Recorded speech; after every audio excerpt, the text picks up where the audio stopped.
From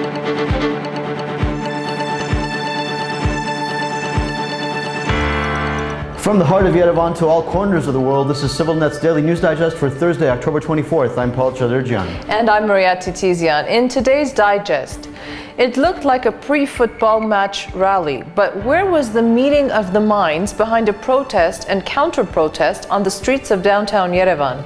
Plus, the world says it's a frozen conflict, but Azeris kill another Armenian soldier right on our border. And we have yet another national carrier. This one will serve the CIS. Later, find out where you can watch Pan's Labyrinth next week in Armenia. The Reds versus the Yellows. Protesters in yellow hats took to the streets. And protesting them were another larger and more vocal group donning red hats. The first group of protesters from the civic initiative Let's Liberate the Monuments from Oligarchs marched down downtown Yerevan and through Northern Avenue carrying flags. They took to the streets on Tuesday afternoon asking the public not to frequent the newly renovated closed market or Pagshuga. The landmark has been a favorite for locals and tourists alike who've shopped for fruits and vegetables, dried fruits, honey, and other farm-grown foods sold by family-owned farmers. The building was renovated by its owner, businessman and Member of Parliament Samvel Alexanian, who is the owner of City Supermarkets. It reopened 2 weeks ago as the new City Supermarket, with 10% of the sales floor allocated for the farmers who occupied the entire market front previously. Behind the protesters with yellow hats were supporters of the new closed market who shouted Pagshuga in repeat. They blared disruptive horns trying to hush the yellow hats as they announced messages like the market was constructed illegally. They said the market belonged to the people and it should be returned to its original form. The red hats shouted, "This is where our citizens are doing business and this is a new market that has created 700 jobs." While the yellow hats demanded that the Ministry of Culture come out and explain the destruction of landmarks in Armenia, red hats shouted for them to go away. Yet another soldier has been killed on the Armenian-Azerbaijani border. On Tuesday, October 22nd, Azeri forces opened fire on a convoy of military vehicles along the Berd-Ichevan highway in the Davush Mars. Garik Bohosyan, a 19-year-old soldier, was killed and 3 others injured in the incident. The Armenian military has vowed a strong retaliation and yet another violation on the line of contact. The Ministry of Defense issued the following statement, quote, "The Armenian Defense Ministry is declaring that this criminal action by the enemy will not remain unanswered and that those who unleashed this provocation will once again pay the consequences," end of quote. The office of Andrzej Kasperczyk, personal representative of the OSCE chairman in office, was informed of the incident. Just last week, Kasperczyk suspended monitoring for security reasons when shots at the border from the Azerbaijani side was heard by the monitoring groups on both sides. The Armenia-Azerbaijan border at Davush, the site of Tuesday's incident, has seen an increase in sniper fire from Azeri forces. Most notably, in June of last year, several attacks were launched by Azeri forces on the day of then Secretary of State Hillary Clinton's visit to Armenia. 3 Armenian soldiers were killed and several others wounded during that single incident. Armenian forces retaliated the following morning, killing 5 Azerbaijani soldiers at a nearby border position. Armenia's government has opted for an open skies program that will liberalize air transport. The announcement was made following the government session yesterday. The program on assurance of competitive and continuous air transport services in the Republic of Armenia was approved by the government. Prime Minister Dikran Sarkisyan said that the decision to open the air transport corridor has instigated heated discussions as there were several contradictory approaches on the table, from a tightly controlled approach to a very liberalized option.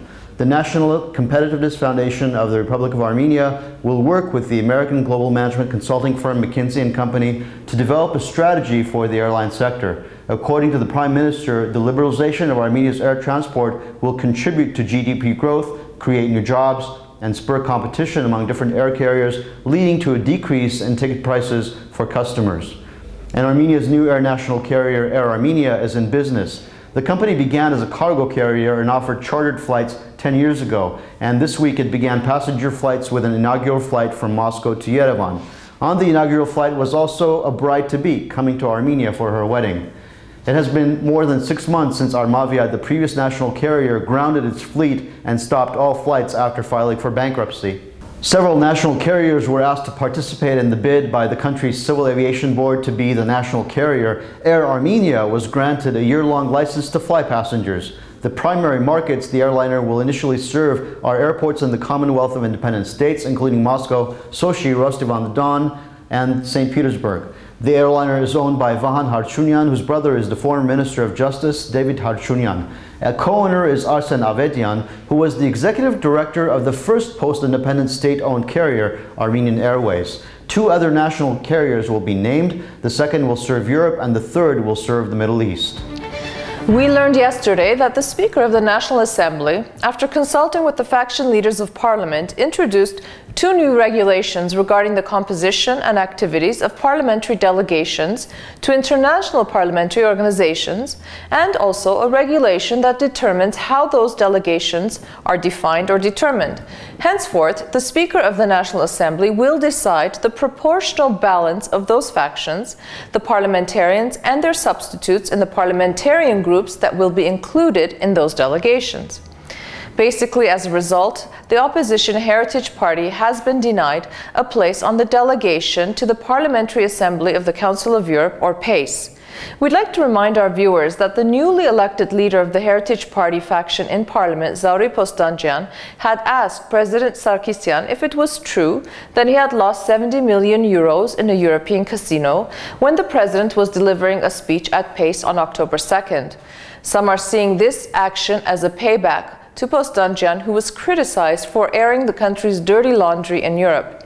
Immediately following this exchange, the Speaker of the Parliament, Hovik Abrahamyan, had vowed that he would kick Postanjian out of the PACE delegation. We asked political analyst Mikhail Zolyan what he thought of this decision. He said, quote, "I am not in a position to comment on the legal aspects, but politically speaking, it is a clear attempt to silence the opposition, which, even if it is effective in the short-term perspective, may backfire on the long-term perspective, since it will further harm the democratic credentials of Armenia in the Council of Europe." End of quote. CivilNet has contacted officials at PACE to get their reactions. We will let you know what their response is tomorrow. And now it's time to take a quick look at today's exchange rates. The Central Bank of Armenia says the dollar is worth a little under 405.5 dirhams. 654 dirhams is what you'll get for the British pound. And the euro buys you 557 dirhams, and the ruble buys you 12 dirhams and 76 luma. Rain is in the forecast for the capitals of the two Armenian republics today. It'll be 16 Celsius in Yerevan and 8 Celsius in Stepanakert. In Gyumri, it'll be cloudy today, but the low will be -2 overnight. And today's travel forecast is for the Armenian village of Anjar in the Bekaa Valley of Lebanon.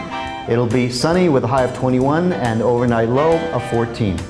All week here on CivilNet, we've been celebrating the 5th annual Animania Festival with a series of interviews with the filmmakers and key personalities at this year's festival. Today we talked to the head of the jury for animated movies, Tiziana Loski. Tiziana, the audience is going to enjoy some incredible animated movies in Animania, but how do you go about, as a jury member, how do you go about deciding what you think is best in these movies? Is it the storyline? Is it the technique? Is it the emotions or the joy that it gives us? What do you look for? Well, you have the answer in your question. First of all, I would like to precise that it is not because it is animation that the criteria are different if you consider feature film in fiction. A good film is a good film. I think that the risk in animation, especially in the feature film, is to focus in a way too important in techniques. You can watch Ms. Loski's entire interview next week on CivilNet, and don't forget the Animania Festival begins this Saturday and continues until the 1st of November. And Paul, did you ever see Pan's Labyrinth? I saw it a few years ago and I remember it was wonderful.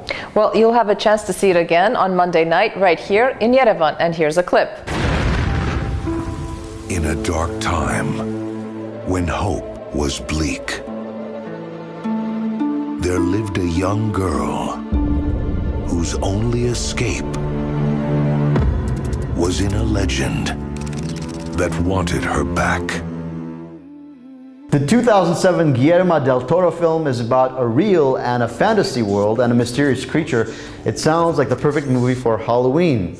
And it's being screened at, as Maria mentioned, on Monday night as part of the Screenery series. The organization describes itself as a growing group of people promoting the arts in Yerevan.